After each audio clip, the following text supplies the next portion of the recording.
শহীদি মার্চের আরও খবরাখবর জানবো। আমাদের সাথে যুক্ত হচ্ছেন সহকর্মীরা। শুরুতেই যুক্ত হচ্ছেন রিফাত তাসনুভা এবং আমাদের সাথে আমি দেখতে পাচ্ছি যে আরও যুক্ত হয়েছেন আমাদের আরেক সহকর্মী মাসুদুর রহমান। আমি শুরুতেই যেতে চাই রিফাত তাসনুভার কাছে। রিফাত, আপনি কোথায় আছেন, কি দেখছেন? জামায়াত সম্পর্কে জানবো, শহীদি মার্চ সম্পর্কে জানবো আপনার কাছে। রিফাত,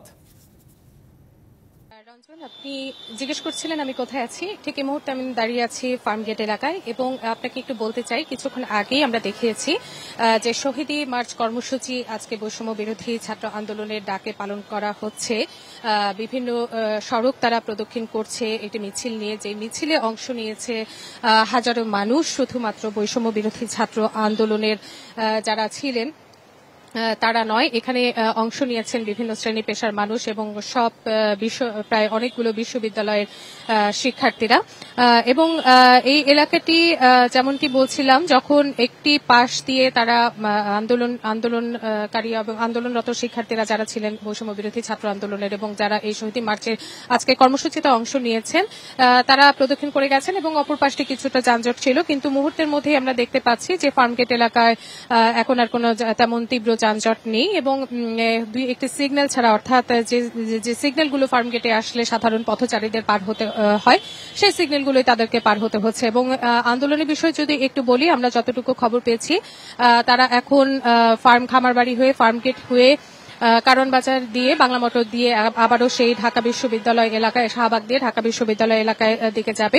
এবং আজকে কর্মসূচির যে মূল উদ্দেশ্য সেটি হচ্ছে যে স্বৈরাচার পতনের 1 মাস পূর্ণ হয়েছে, সেটিকে তারা স্মরণ করতে যাচ্ছে এবং সেই আন্দোলনের মাধ্যমে কিন্তু নতুন করে মুক্তি মিলেছে বাঙালির। এবং সেই সময় তারা বেশ কিছু দাবি দাওয়া তুলে ধরতে সক্ষম হয়েছিলেন, তার অনেকগুলো পূরণ হয়েছে এবং অনেকগুলো পূরণের বা সেই প্রত্যাশাগুলো পূরণের পথে রয়েছে এবং সেই প্রত্যাশাগুলো যেন পূরণ হয়, প্রতিটি মানুষ যেন ভালো থাকতে পারে, সেই স্বৈরাচার মুক্ত একটি দেশ যেন থাকতে পারে, সেই বিষয়গুলো তারা কিন্তু এই বিষয়গুলোই এই কর্মসূচির মাধ্যমে তুলে ধরার চেষ্টা করেছেন। এবং এই কর্মসূচির সবচেয়ে বড় যে দিকটি আমরা দেখেছি, সেই আন্দোলনে যেহেতু সব শ্রেণী পেশার মানুষ, যদিও প্রথম দিকে আমরা দেখেছি সেটি একটি ছাত্র আন্দোলন ছিল, কিন্তু পরবর্তীতে নানান শ্রেণী পেশার মানুষ এবং বিভিন্ন বয়সী মানুষ তাতে অংশ নিয়েছিলেন।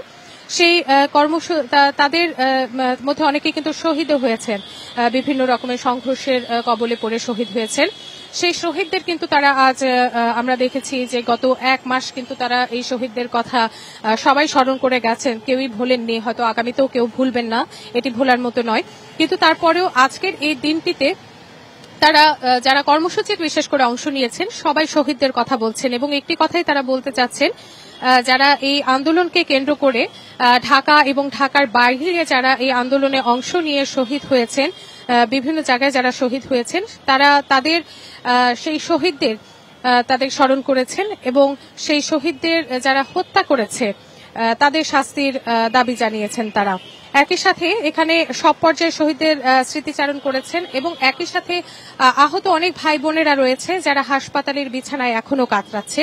সেই ভাই বোনেরা কেউ হাত হারিয়েছে, পা হারিয়েছে, তাদেরকেও তারা স্মরণ করছেন এবং এটি মূলত তাদের মূল উদ্দেশ্য। এবং আগামীতে যেন একটি সুন্দর বাংলাদেশ গড়ে তোলা যায়, সেই প্রত্যাশা নিয়েই কিন্তু তাদের আজকের কর্মসূচির এই মূল উদ্দেশ্য বলে তারা আমাদেরকে জানিয়েছেন। তো এই কিন্তু ছিল আমার কাছে থাকা এই কর্মসূচির সবশেষ খবরাখবর।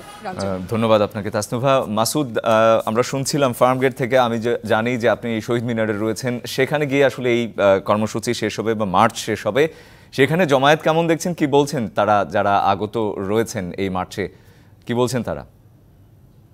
শহীদ মিনারেই যেই শহীদি মার্চটি শুরু হয়েছে, ঢাকার বিভিন্ন এলাকা প্রদক্ষিণ করে এখানে এসে শেষ হবে। তবে এখানে শেষ হওয়ার আগে কওমি মাদ্রাসার যারা শিক্ষার্থীরা আছে তারা এখানে এসে একই যে তাদের মার্চ, সেই মার্চে তাদের কিছু অংশ নিয়েছে আর বাকিরা এখানে এসে অবস্থান নিয়েছে। তারা যেই ব্যানারটি করেছে সেখানে তারা বলেছে যে ছাত্র জনতার অভ্যুত্থানের 1 মাস পূর্তি এবং শহীদদের স্মরণে তারা দোয়া করবে এখানে। তো যেই মিছিলটি প্রধান মিছিল, সেটি এখানে আসার পর হয়তো বা এনারা এখান থেকে সরে এবং সবাই একসাথে হয়ে তারা বাকি কার্যক্রমগুলো পরিচালনা করবে। তার আগ পর্যন্ত তারা এখানে শহীদি মার্চের স্মরণে বা শহীদি মার্চের যে কর্মসূচির সাথে একাত্মতা প্রকাশ করে কওমি মাদ্রাসায় যারা আছে তারা সবাই শহীদ মিনারে এসে তারা তাদের যে দাবি দেওয়া, তারাও সেটি বলছে যে যেই স্বৈরাচারী সরকারের কারণে অনেক ভাইকে জীবন দিতে হয়েছে তাদের, সেই এনজিওর কিস্তি প্রথমবার বিকাশ পেমেন্ট করলেই 20 টাকা ইনস্ট্যান্ট ক্যাশব্যাক। তাদের যাতে বিচার করা হয় এবং তাদের যাতে কোনোভাবেই ছাড় না দেওয়া হয়, দেশের বাইরে থেকেও ফিরিয়ে এনে যাতে তাদের বিচার করা হয়, সেই বিষয়গুলোই তারা এখানে তুলে ধরেছে এবং তারা ব্যানার ফেস্টুনে বেশ কিছু দাবি দাও তারা তুলে ধরেছে। সবগুলোই আসলে সাবেক প্রধানমন্ত্রী শেখ হাসিনার বিচারের দাবিতেই তারা এই ব্যানারগুলো বানিয়েছে এবং তারা স্লোগানেও সেই বিষয়গুলো আনার চেষ্টা করছে এবং তারা যেই আজকে শহীদ মার্চ, সেই শহীদ মার্চের সাথে একত্রতা প্রকাশ করেই এখানে অবস্থান করছে। আর যেই শহীদ মার্চের যেই মিছিলটি, সেটি আমরা বাংলা মোটর অতিক্রম করে শাহবাগের দিকে আসার খবর পেয়েছি। তো সেটা শেষ হয়ে এখানে আসলে আমরা সেই মার্চে আমরা দেখেছিলাম যে প্রধান সমন্বয়ক যারা আছেন সার্জিস আলম, হাসনাত আব্দুল্লাহ, তাদেরকে দেখেছিলাম, তাদের সাথে কথা বলার চেষ্টা করেছিলাম।